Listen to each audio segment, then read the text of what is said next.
In late January 1942, German reconnaissance aircraft returned from missions over Britain, and their cameras captured something new. On RAF stations across Lincolnshire and Yorkshire, another four-engine bomber was seen taxiing. The analysts at Luftwaffe intelligence headquarters in Berlin barely took notice. Since 1939, Britain had been producing heavy bomber designs, most of which were considered failures. The Sterling could barely climb above 15,000 feet, resembling an old, wheezing pensioner. The Halifax often lost its tail mid-flight, and the Manchester, a twin-engine disaster, was quickly withdrawn after spending more time in maintenance than in the air. So when photos of a new aircraft, identified as Type 464, appeared in early intelligence reports, German analysts dismissed it without much thought. With four Rolls-Royce engines, a conventional mid-wing design, and twin-tail fins, it seemed like just another British effort to produce a strategic bomber that couldn't measure up to German or American engineering. Its wingspan, measuring 102 feet, placed it among other heavy bombers filling RAF airfields. Luftwaffe intelligence chief Obst Josef Schmidt filed the reports on Type 464 alongside other British aircraft that posed little threat. Their assessment was not unreasonable, given Britain's troubled bomber program for the last 3 years, with contradictory specifications and poor manufacturing results. The British Air Ministry's demands for both long-range bombers and tactical support platforms resulted in aircraft designs that couldn't excel at either role. Britain's first four-engine heavy bomber, the Short Sterling, entered service in August 1940 but was already outdated. Its large landing gear and short wings made it incapable of reaching operational altitudes, where German fighters and flak posed the greatest threat. Crews considered it a death trap. German intelligence thoroughly documented these failures. Interrogations of captured RAF aircrew revealed mechanical issues, poor defensive armament, and inadequate bomb loads that barely justified the fuel used for the long flights. When Luftwaffe analysts compared British heavy bombers to their own Henschel 177 or American bombers like the B-17 Flying Fortress, the conclusion was clear. Britain had lost the heavy bomber race before it had even begun.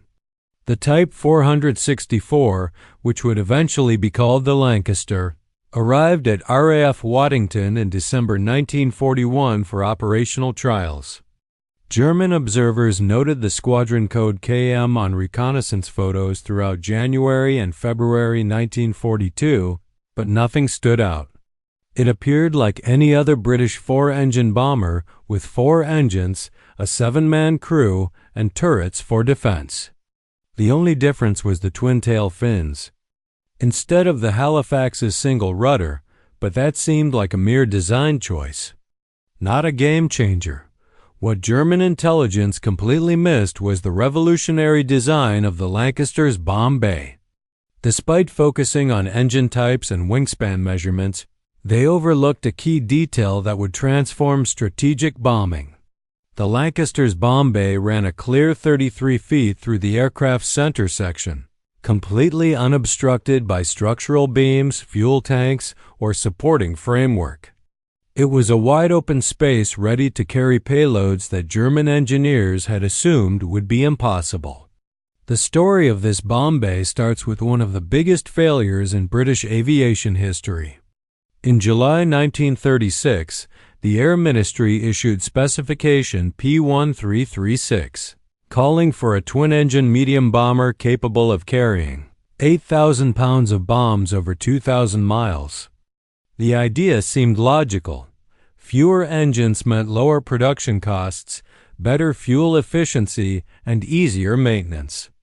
Aircraft designer Roy Chadwick from Avro responded with a Type 679, which would later become the Manchester. The design looked promising on paper, and the Manchester first flew on July 25, 1939. However, serious issues arose right away. Chadwick had been forced to use the Rolls-Royce Vulture engine, a 24-cylinder X configuration that produced 1,760 horsepower. While theoretically 2 Vultures could match the power of 4 smaller engines, the reality was far different. The Vulture was a complete failure. Essentially 2 Rolls-Royce Peregrine V12 engines mounted on a single crankcase, it struggled with stress, leading to engine failures, cracked cylinders, leaking coolant systems, and overheating. The engine caught fire frequently, and when No. 107 Squadron received their first operational Manchester bombers in November 1940. The aircraft became infamous for causing more fear among its crews than the German defenses. On the night of February 24, 1941, Flight Lieutenant Sherwood's Manchester... 20 minutes after takeoff, Flight Lieutenant Sherwood's Manchester suffered an engine failure. He managed to limp the struggling bomber back across the North Sea on just one engine, but 3 crew members bailed out over England, fearing they would die. On April 13th, another Manchester lost both engines over Germany, and the entire crew was killed. By June 1941, the Manchester had been withdrawn from service after barely 6 months. But this setback sparked a breakthrough. Roy Chadwick refused to believe that the Manchester's design was fundamentally flawed. The fuselage was solid, the wings were strong, and the bomb bay, designed to carry 8,000 pounds, was exactly what Bomber Command needed. The problem was those troublesome Vulture engines. So Chadwick came up with a simple but brilliant solution. He discarded the Vultures and started over. He extended the wingspan from 80 feet to 102 feet and replaced the 2 Vultures with 4 Rolls-Royce Merlin engines. The Merlin, already powering Spitfires and Hurricanes, was known for its reliability. Each Merlin produced 1,280 horsepower, less than a Vulture, but 4 Merlins combined to deliver over 5,000 horsepower, without the Vulture's catastrophic failure modes. Chadwick and his team worked quickly through late 1940 and early 1941, redesigning wing spars, recalculating weight distribution, and adjusting the fuel systems. The first Lancaster prototype, converted from a Manchester airframe, flew on January 9, 1941 from Woodford Aerodrome. Test pilot Sam Brown reported that the aircraft handled beautifully with none of the Manchester's dangerous tendencies. The engines ran smoothly, the controls were responsive, and most importantly, the bomb bay remained unchanged. Chadwick had taken Britain's worst operational bomber and turned it into something revolutionary. Desperate for a working aircraft, the Air Ministry immediately ordered production. By Christmas 1941, the first Lancasters were entering operational squadrons. German intelligence tracked this transition but mistakenly saw it as Britain simply swapping one mediocre bomber for another slightly better version. They believed that 4 engines instead of 2 just meant higher fuel consumption and more maintenance. They couldn't have been more wrong. The Merlin engines in the Lancaster were the same engines that had helped Britain during the Battle of Britain. However, what they achieved in a heavy bomber was far more impressive. Each Merlin 20 or 22 engine produced 1,460 horsepower at takeoff and could maintain this output hour after hour, unlike German and even some American engines, which often suffered failures over shorter distances. By 1942, Rolls-Royce had perfected the Merlin's liquid-cooled V12 configuration, making it arguably the most reliable aircraft engine in the world.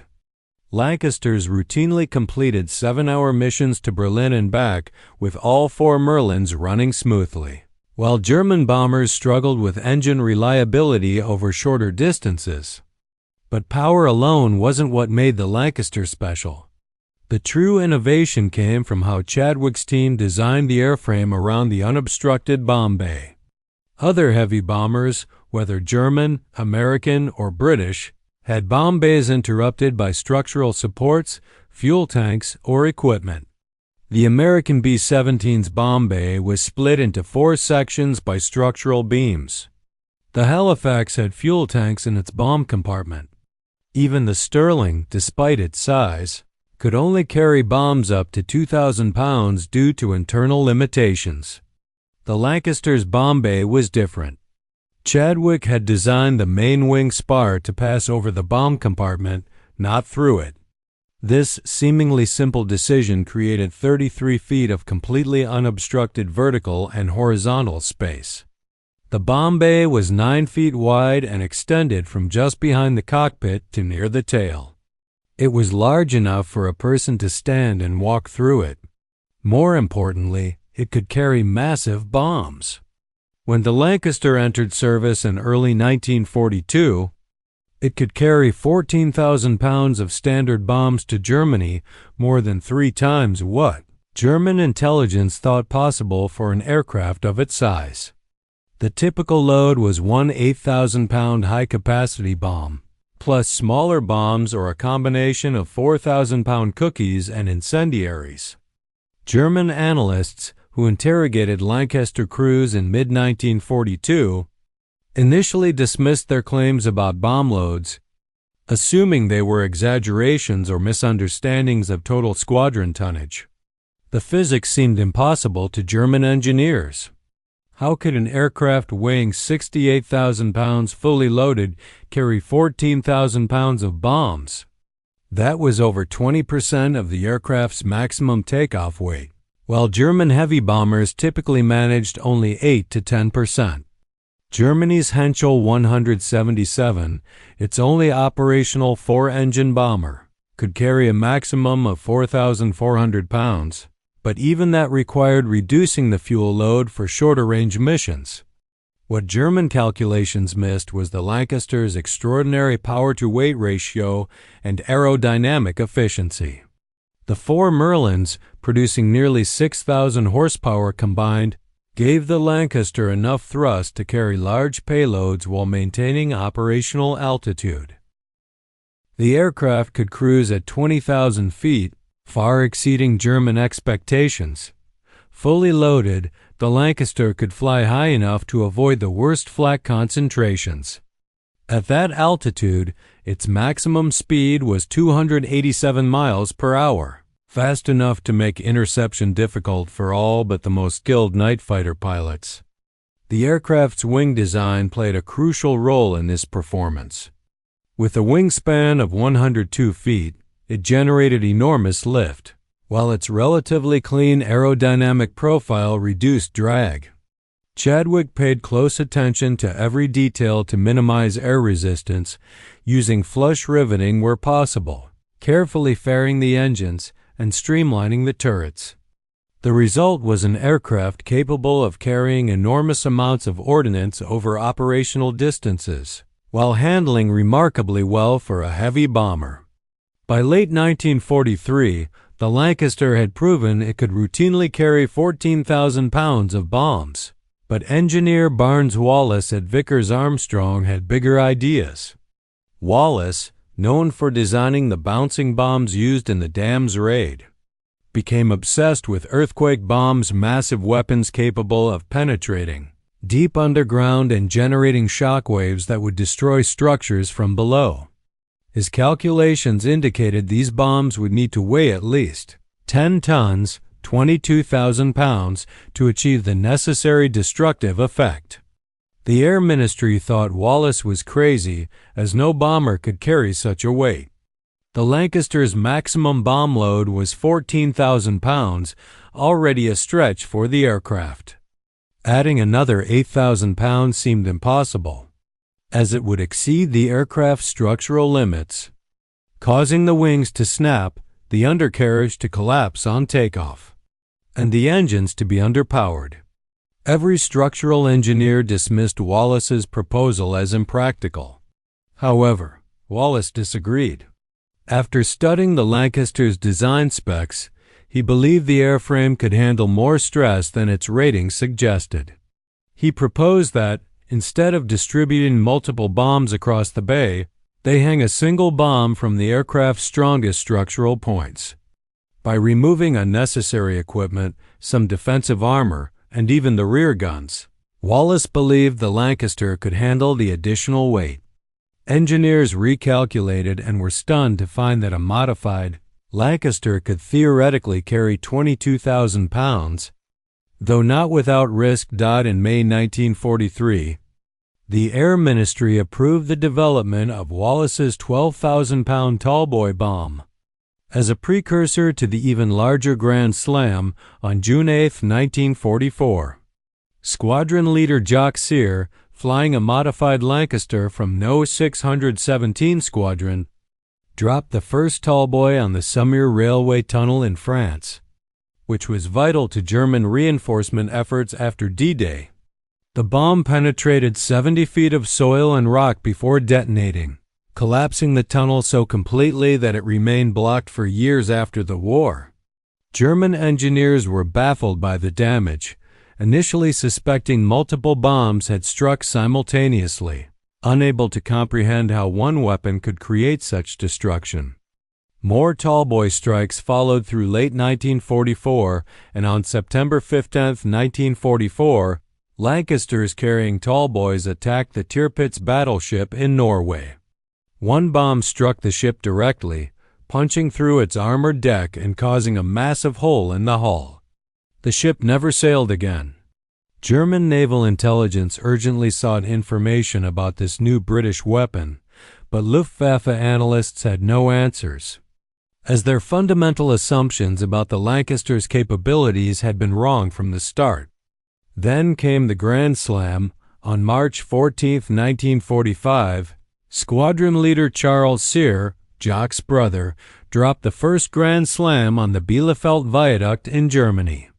This 22,000-pound bomb, 35 feet long and encased in hardened steel, was designed to penetrate 100 feet underground before detonating. The Lancaster carrying it had been stripped of non-essential equipment. The mid-upper turret was removed, the bomb bay doors taken out, the nose turret replaced with a streamlined fairing, and some cockpit armor was removed. The Grand Slam's impact at Bielefeld demonstrated the Lancaster's extreme capabilities.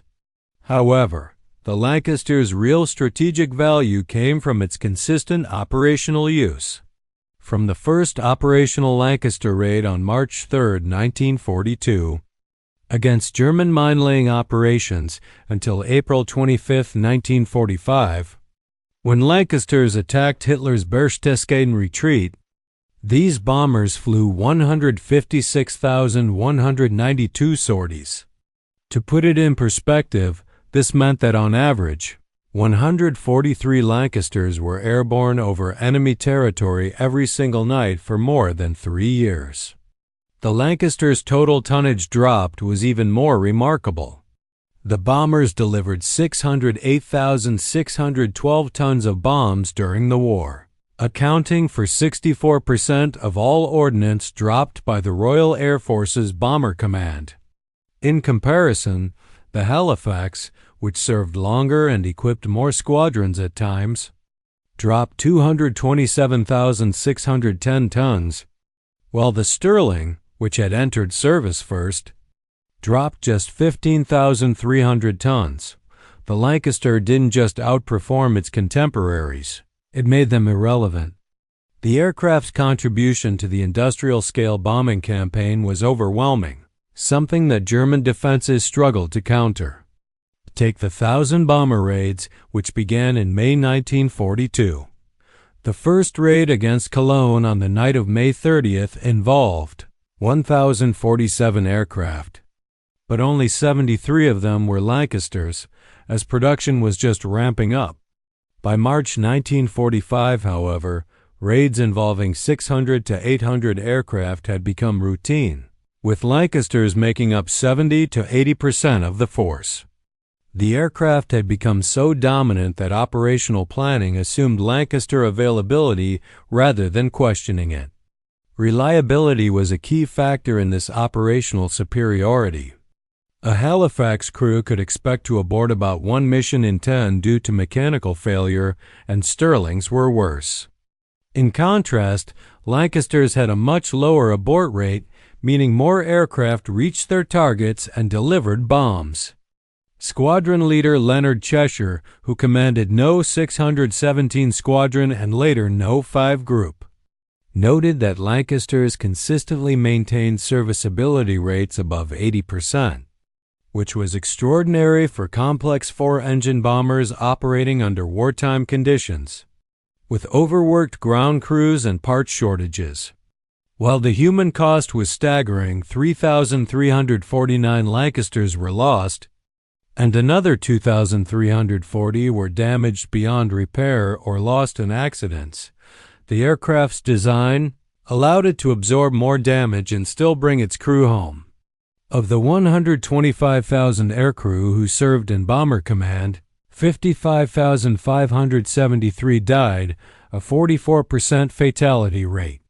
However, Lancaster crews had slightly better survival odds than Halifax or Stirling crews, primarily because the Lancaster could withstand more damage. Flight Lieutenant William Reed's experience on November 3, 1943, highlighted the Lancaster's durability.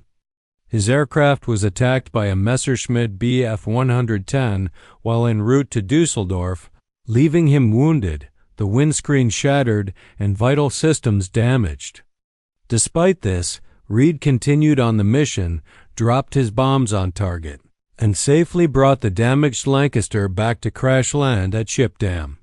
He received the Victoria Cross for his actions, but many Lancaster pilots performed similar feats without recognition. By early 1945, Bomber Command could send 700 Lancasters on a single night mission, each carrying 14,000 pounds of bombs. That's 9.8 million pounds of bombs in one raid. German industry couldn't sustain such systematic destruction. Cities couldn't be rebuilt faster than they were being obliterated. While the Boeing B-17 Flying Fortress is one of the most celebrated American aircraft in military history, its combat performance highlighted fundamental design trade-offs that contrasted sharply with Lancaster doctrine. When the 8th Air Force began daylight operations over Europe in August 1942, B-17s typically carried 4,000 to 5,000 pounds of bombs on missions to Germany.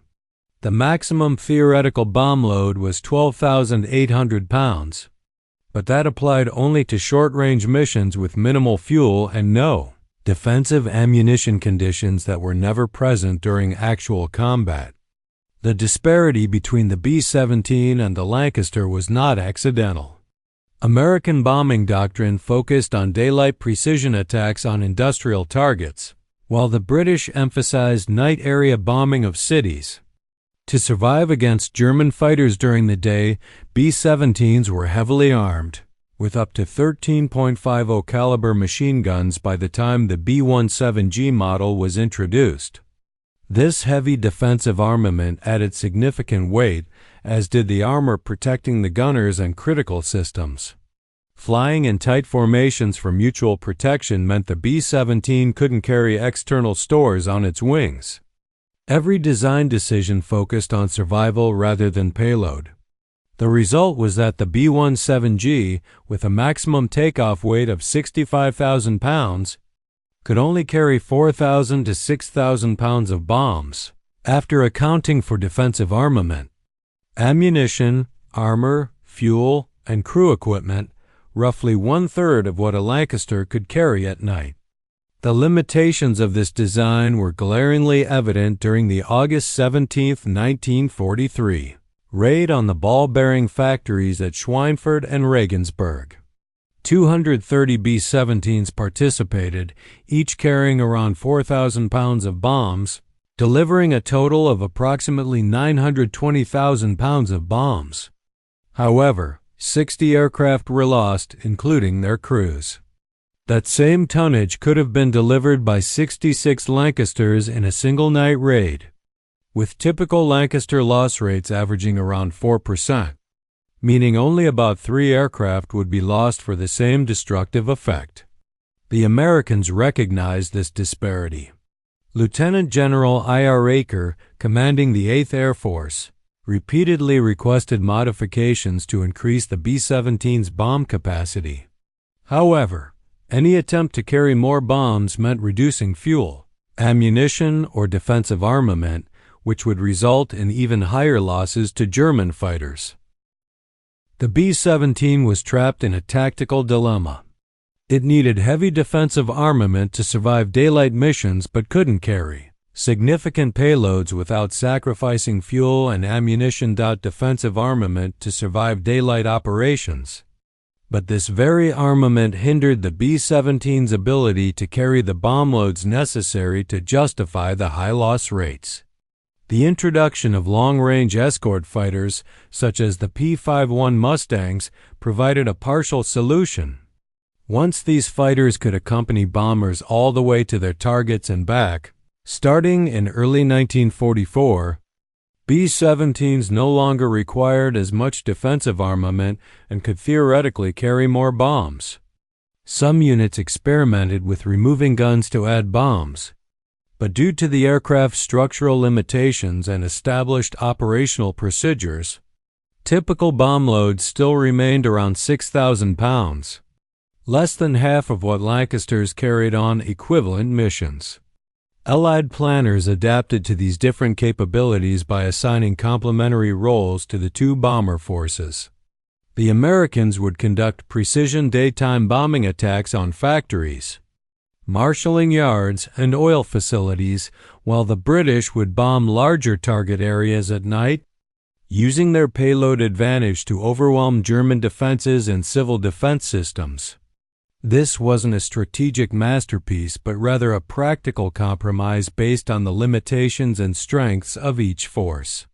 The Lancasters' larger payload allowed for missions that German defensive planning hadn't even considered possible, such as Operation Chastise, the famous dams raid on the night of May 16, 1943. Wing Commander Guy Gibson led 19 specially modified Lancasters from No. 617 Squadron to attack the Emption and Sorp dams in the Ruhr Valley using Barnes-Wallis's rotating cylindrical bombs. Each bomb weighed 9,250 pounds and had to be dropped from exactly 60 feet at 232 miles per hour, spinning backwards at 500 revolutions per minute. The modifications were extensive. Engineers removed the bomb bay doors and installed caliper arms to hold the cylindrical bombs beneath the fuselage. A hydraulic motor spun the bomb to speed before release, and V-shaped spotlights on the nose and tail converged at exactly 60 feet, providing pilots with an accurate height reference over water at night. The bombs would bounce across the water like skipping stones, strike the dam wall, sink while maintaining their backspin, and then detonate at a preset depth of 30 feet. The German defenses at the München included flak positions, torpedo nets, and barrage balloons, but they were unprepared for aircraft attacking at wave-top height or weapons that could bounce across water. The first bomb dropped by Gibson reached the Emption at 12:28 a.m. on May 17th. The Etter Dam, considered undefended due to its remote location, was breached at 1:52 a.m. The resulting floods destroyed power stations, factories, and infrastructure throughout the Ruhr industrial region. German engineers were initially unable to determine the weapon responsible for the breaches, as the impact patterns and damage characteristics didn't match any known bomb or torpedo. The sinking of the Tirpitz represented another seemingly impossible target. Germany's largest battleship spent much of the war hiding in Norwegian fjords, protected by smoke screens, anti-aircraft batteries, torpedo nets, and fighter cover. Multiple attempts to sink it with conventional bombing had failed. However, once Lancasters equipped with 12,000-pound tallboy bombs entered the picture, the tide turned. The first successful attack came on September 15, 1944, when 28 Lancasters from No. 9 and 617 squadrons, launched an 11-hour flight from Scotland to Yagodnik in northern Russia, then dropped tallboys from 14,000 feet. One tallboy struck the Tirpitz directly, punching through its armored deck and blasting through the ship's hull. German Naval Command moved the crippled battleship to Tromsk for repairs, but it never sailed again. On November 12, 1944, 32 Lancasters attacked the Tirpitz's anchorage with tallboys and grand slams. 3 direct hits capsized the ship, killing nearly 1,000 sailors.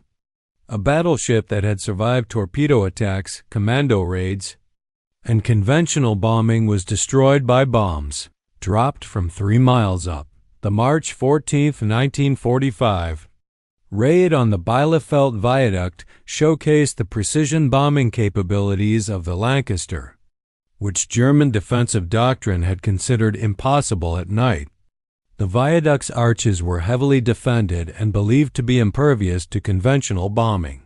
Squadron leader Charles Sears' Grand Slam hit 100 yards from the viaduct, penetrated 60 feet underground, and detonated, collapsing 100 yards of the structure. Follow-up raids with tallboys destroyed additional sections.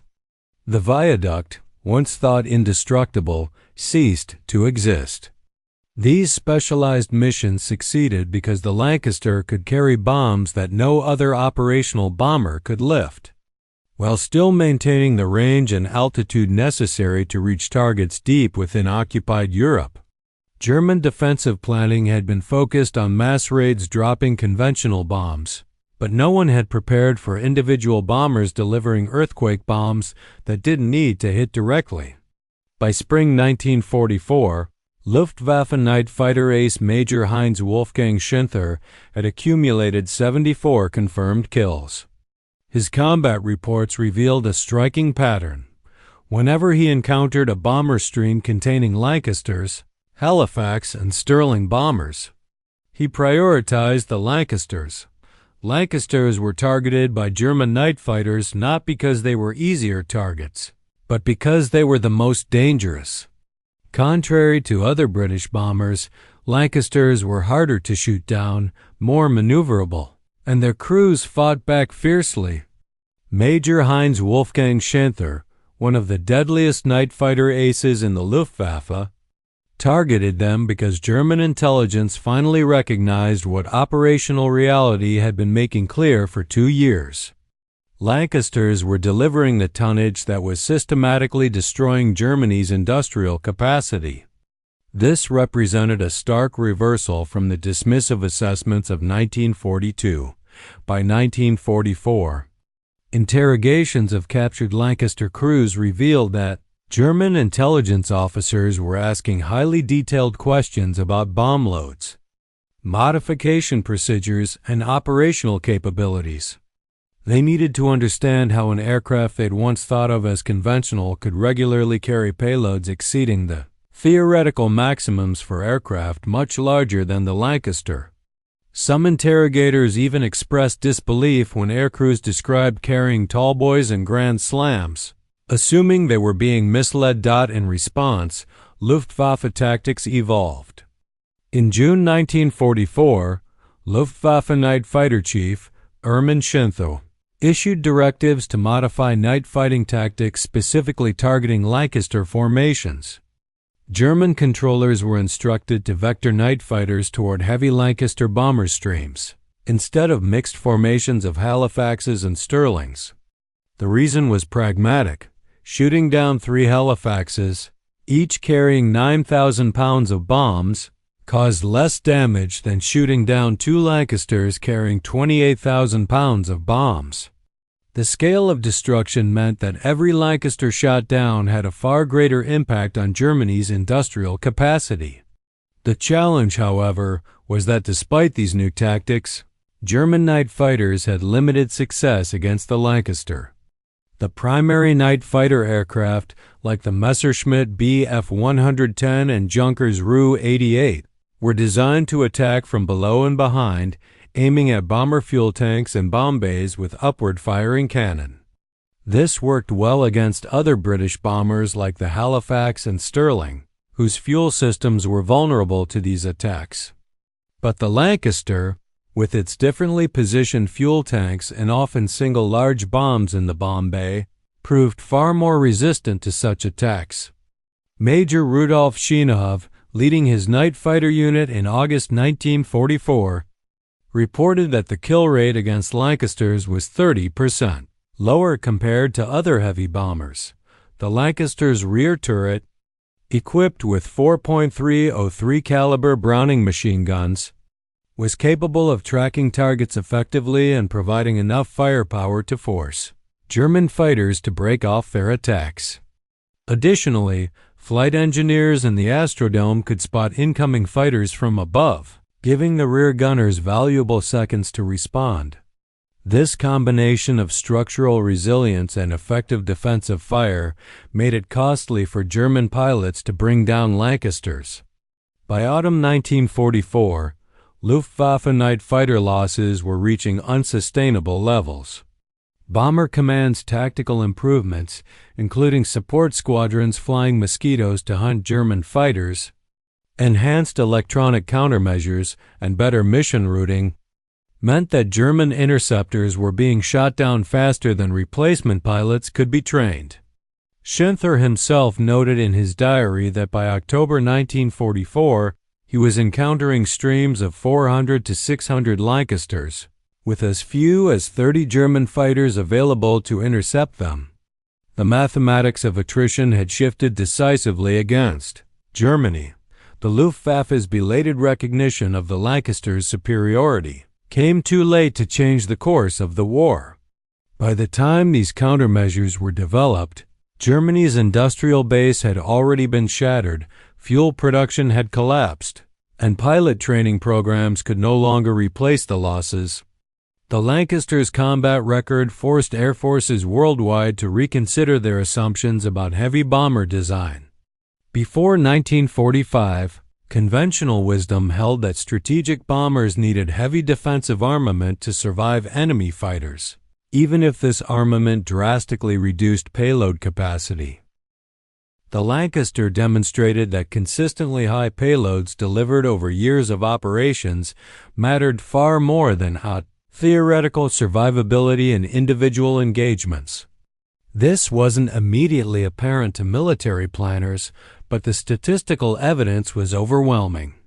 One Lancaster carrying 14,000 pounds of bombs accomplished more strategic damage than two B-17s carrying 4,000 pounds each, even considering the differences in loss rates.